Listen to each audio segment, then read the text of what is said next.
Hello and welcome to Bloodborne. We just beat Vicar Amelia and we're going to continue on to the next bosses of the game. So we have a few different options. We could go fight the witches, and I think maybe that's what we're going to go ahead and do. We'll jump on and get the witches, as well as, actually, let me go and let me do one thing, and then we will go back to the Hunter stream to recover everything. So, okay, so we can go fight the Witches of Hemwick Lane. We can also, oh crap, these guys. I think I can just get by them without too much trouble. I'm pretty quick. So, we can do the Witches of Hemwick Lane, or we can go move straight onto the Shadows of Yharnam on our path to get to Bergenworth. I'm thinking that we may go ahead and just get rid of our insight and talk about that a little bit. Well, talk about the insight and do Witches of Hemwick Lane. So the reason that we would want to get rid of our insight, is because of how it affects the game. And in part, there's a lot of lore surrounding it, but in addition to the lore, there's the problem of it actually makes the game a lot harder. The more you reveal secrets of the game, essentially, by having insight, the more difficult you can see, the beast blood pellets that I have here, the effect that they have is that they increase as the bar for it increases, your damage increases, and you increase your bar by attacking. So essentially, the more you attack, the higher your attack power is. And then, in addition to that, not only is your attack power higher, but your defense gets lower. So it makes it's a big trade-off. You can get a bunch of attack power and be able to deal a lot of damage, but you sacrifice your ability to defend yourself, pretty much. So that can put you in a bit of a pickle if you're not careful. But the bar won't go up as easily if you have a bunch of insight. So we're going to get rid of our insight, especially because the other thing that the insight does is, like I said, since it reveals more about the game, more about what's going on in the real world, we really... it allows different enemies to appear, and the Witches of Hemwick Lane actually have a lot. Actually, let's see. I think that it's smarter for me. I have 18 of them, 12 of these.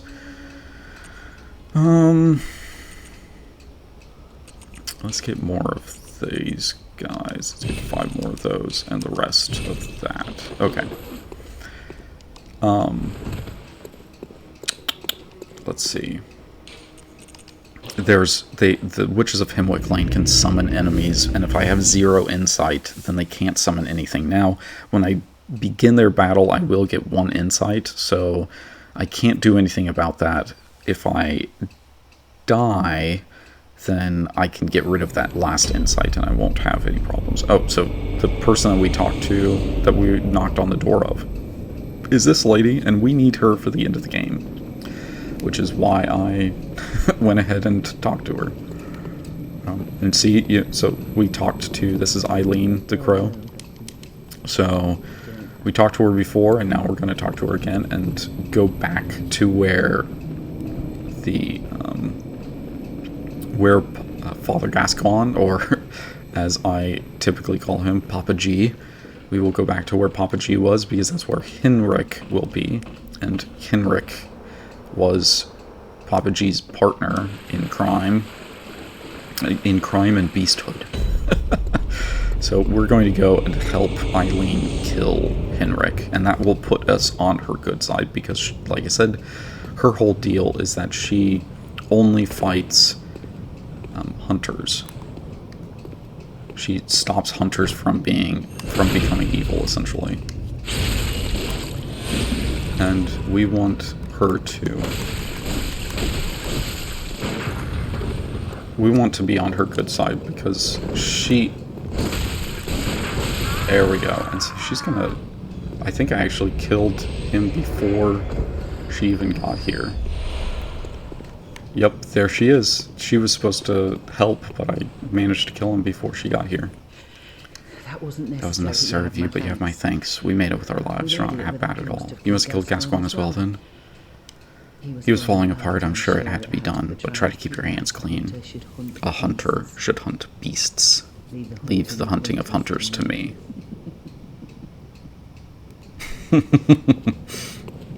Okay, so now we did that. We are going to, actually, let's teleport. It'll be quicker to teleport. We have all of the cutscenes or the screens in there for loading, but we have to go we need to get all the way back up to the cathedral, the Grand Cathedral, where we beat Vicar Amelia. And we're going to, now that we've helped Eileen, we're going to run over and get through the Hemwick Lane. Kind of an interesting place. I'm not exactly sure about all of the lore for it, but Hemwick Lane, the witches themselves are obsessed with eyes. They seem to have some kind of connection to Master Willem and Bergenworth College, and we don't really know. I think there are people that know better than me, that know the lore, so definitely don't, ask me all about the lore. And I definitely have my own opinions about some of the stuff that may or may not be in agreement with the so-called experts that have studied it. I mean, like, I've played the game a lot. I have studied a bunch of the material in here, and I come to a couple of conclusions that I don't think that everybody else has come to, so...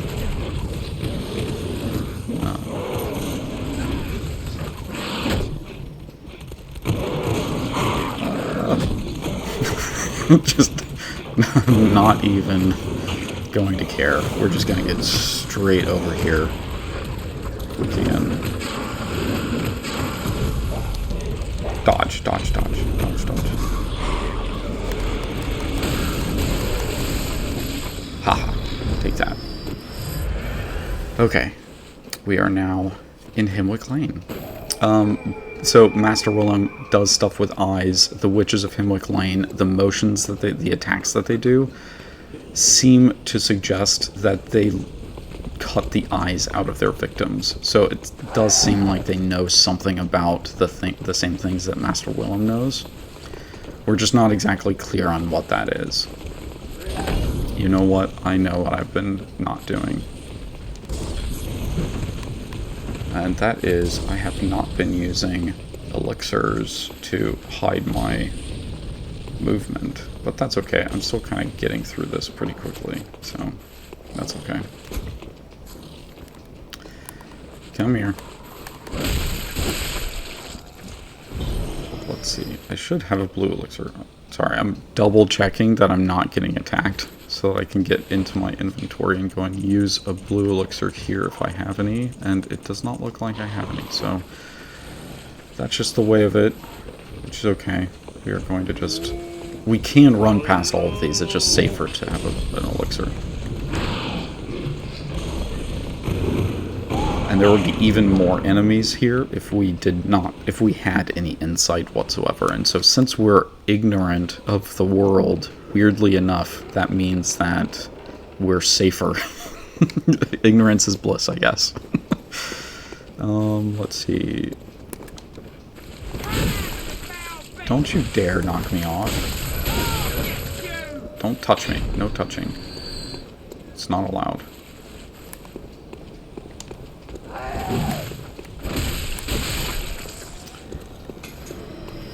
I'm killing some of these guys just because it's more of a hassle if I don't. Come on.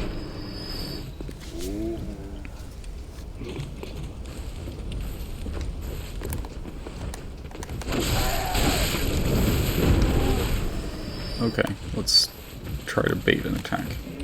There we go. That's the parry that I was talking about earlier, a couple episodes ago. I used to do essentially only parries. I use them heavily, but now I kind of just run past people instead. Another little trap, a little bit of a trap. Just in case we have problems with the witches, I'm going to sneak around a little bit, but I'm going to open this gate, which is the shortcut for this area. So, why are you following me around? Leave me alone. Do you really want to die? Is that what you want? I mean, I'm happy to oblige killing you if you'd like, but I'd rather just, you know, like, mutual, let's leave each other alone type of deal. Are you going to follow me now? Are you going to be a little pissant?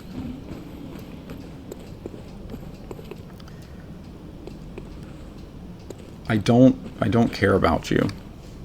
Just leave me alone. Turn around. He is absolutely gunning for me. Oh no, thank goodness.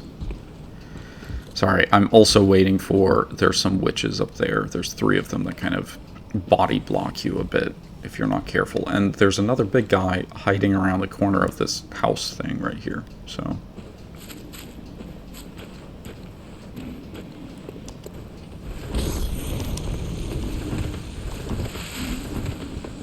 Haha, I think the last time that I did this, I totally screwed that up and didn't do it so well, so somehow I managed to do that one a lot better. So see this summoning that's happening? That wouldn't happen at all if I had 0 insight. So there's a tricky, let's see, where are you?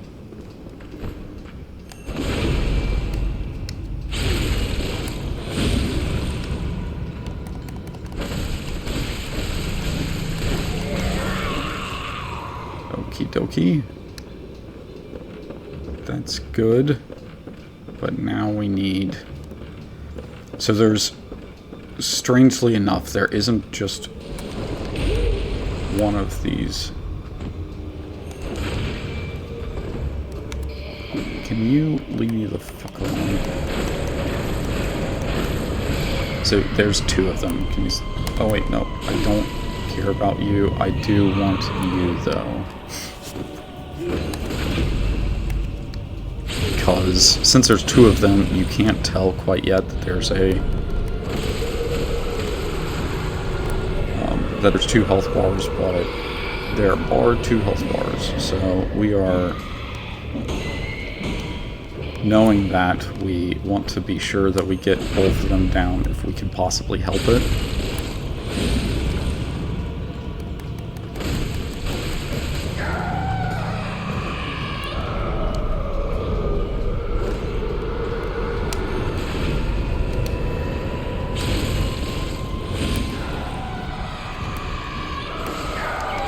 There we go. Now we... Don't touch me.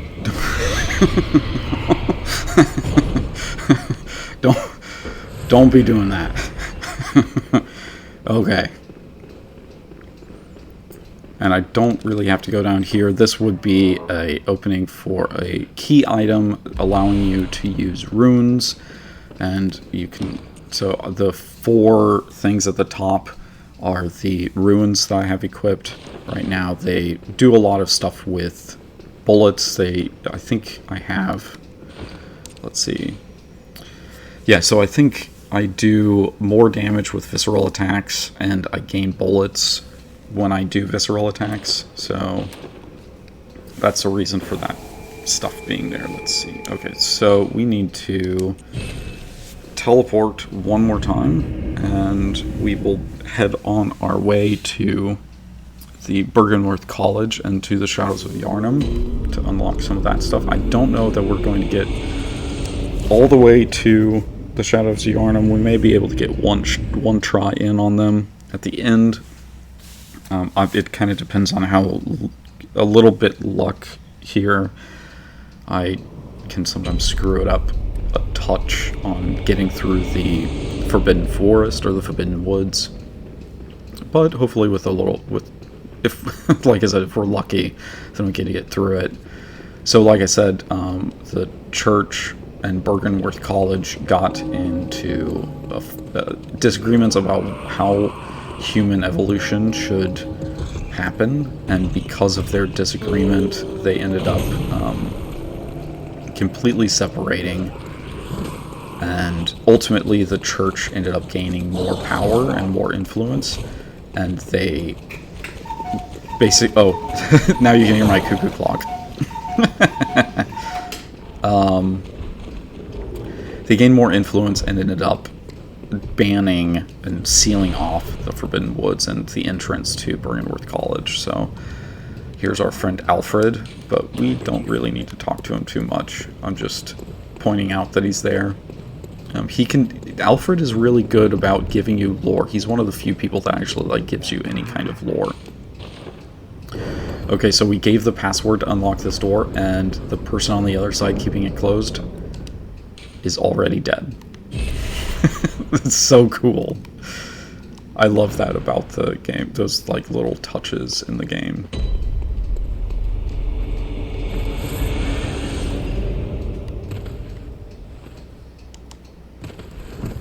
So, like I said, let's go ahead and dodge around this guy.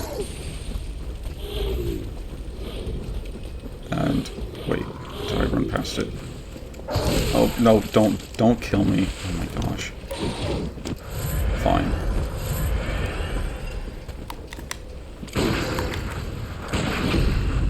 Leave me alone. Don't be doing that. I was trying to hunt for this lantern. I would have just run past, but okay, he absorbs into the ground. Sure. Let's just keep going. We need to unlock some shortcuts, like I said, in case I screw up a bit, which seems like I may be doing that. Come on. And I'm not getting my rolls after jumps very well either. Don't do anything. Oh, he saw me, unfortunately. Are you continuing to follow me? Yes, you are.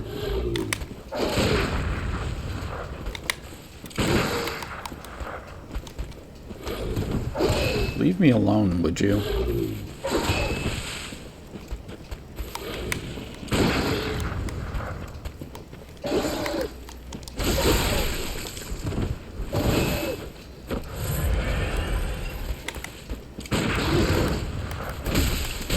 There we go. Okay, I wasted way too much time on that guy. I'm sorry. I should be... I'm doing really badly on my parries. Are you... Oh, yes. Good. Okay. So that is another area that we could go if we decided to. Which is the...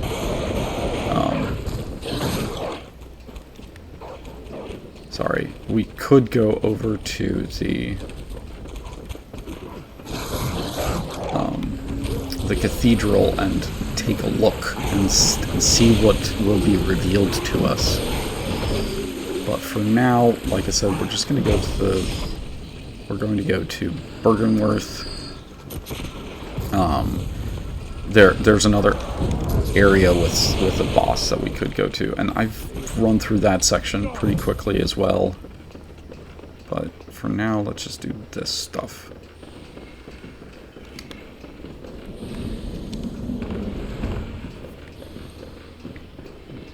I'm hoping that I didn't activate the guy walking down those stairs.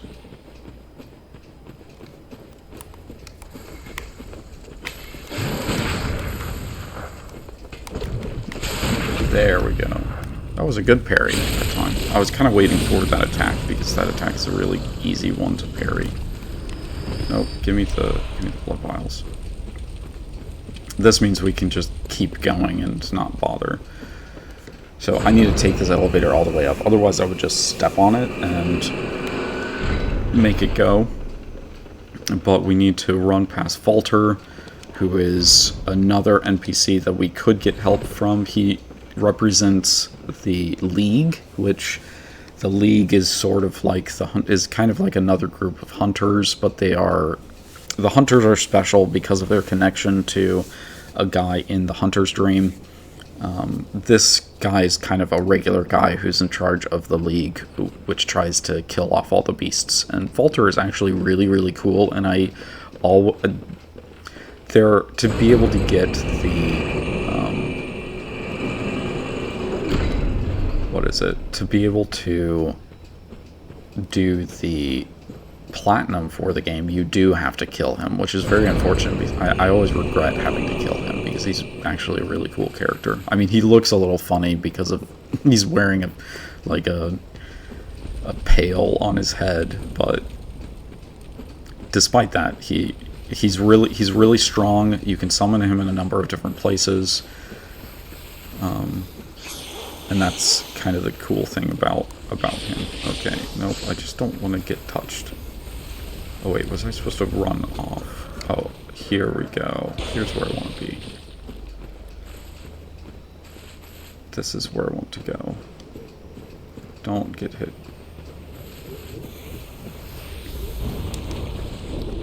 Oops. Okay, so we are going to get sort of a slight reveal for later. Kind of look like aliens, don't they? I wonder what could be in the blood that would be a problem for people.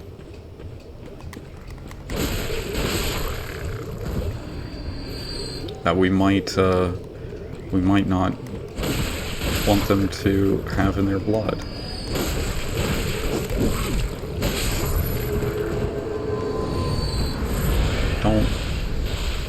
Don't do that. Stupid little jerk. Little alien jerk head. Okay.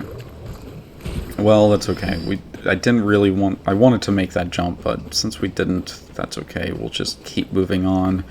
The shortcut is not too far from here, and we're still doing pretty good on time, so as long as we don't run into too many issues, we should be okay with attacking the Shadows of Yharnam. So that elevator doesn't work unless I activate it to go up. So now that it's activated to go up, I can get to the lantern that we had earlier. It's actually really clever level design in this case.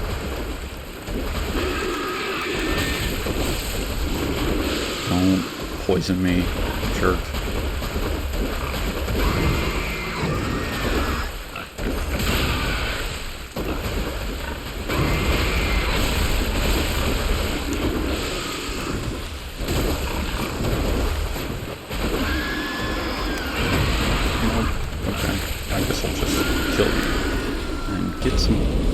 Get some blood vials from you. Okay, I just didn't want that one kind of running after me, so there is another pig up here, but we're going to run past him because we can run past him a lot easier than the other one.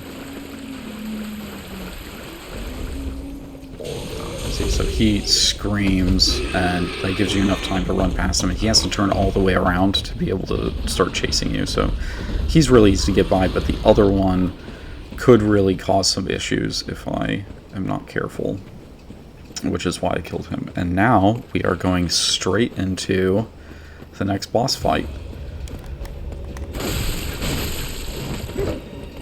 So this one, the difficulty with this one is that obviously there's 3 of them,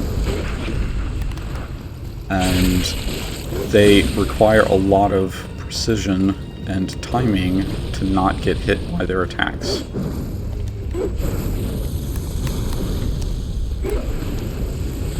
So we have to... our plan here is we're going to focus on 2 of them, and then we're going to focus on the 3rd one later on. So I'm getting this guy down. I don't want to get him too far down.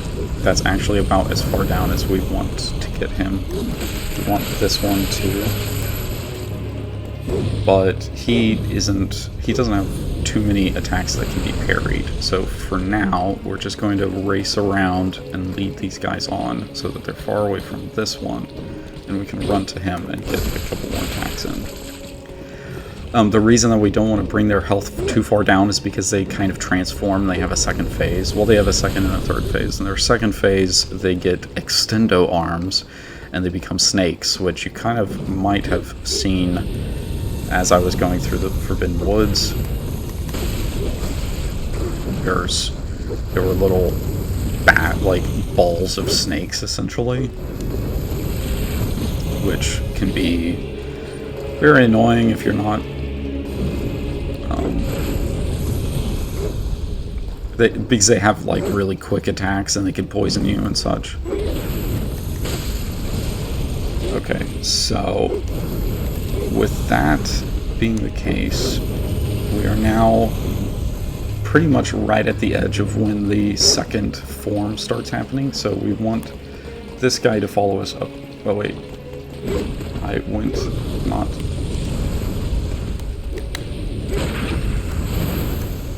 There we go.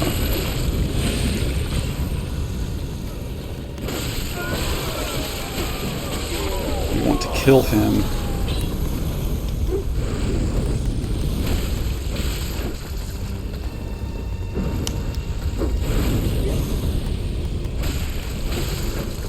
And we want to get this guy as well. So now, this one, he has a kind of a quirk to him. So each time you deal damage to him, he immediately dodges. So now that kind of stun locks him out of ever dealing you damage. It's a little bit of a trick. If you can time it right, this is how you can do it, and you can avoid their third phase entirely, where they actually summon stupid big snakes that are really annoying. They can basically hit the entire battlefield. And we would almost certainly die. We don't want to do that, so... Oh, wow, we're doing really well. We're doing pretty good on time for trying to get through the game. I mean, we should be getting through a little bit quicker. When I played it Christmas morning, we got through this a little bit faster. We ended up getting through all the main bosses and the DLC in just over 3 hours, which is a pretty good pace, and we are a little bit behind that, but that's okay, because we're kind of spending some time chatting and learning more about the game.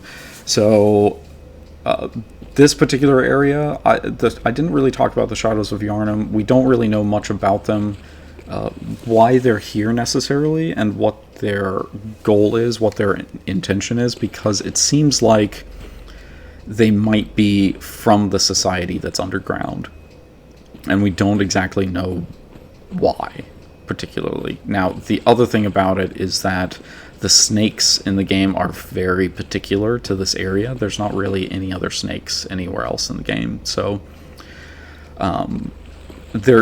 in my opinion, there's kind of 2 different factions. There's the blood that causes you to turn into a werewolf, and also kind of a vampire, but it's sort of, it's kind of connected.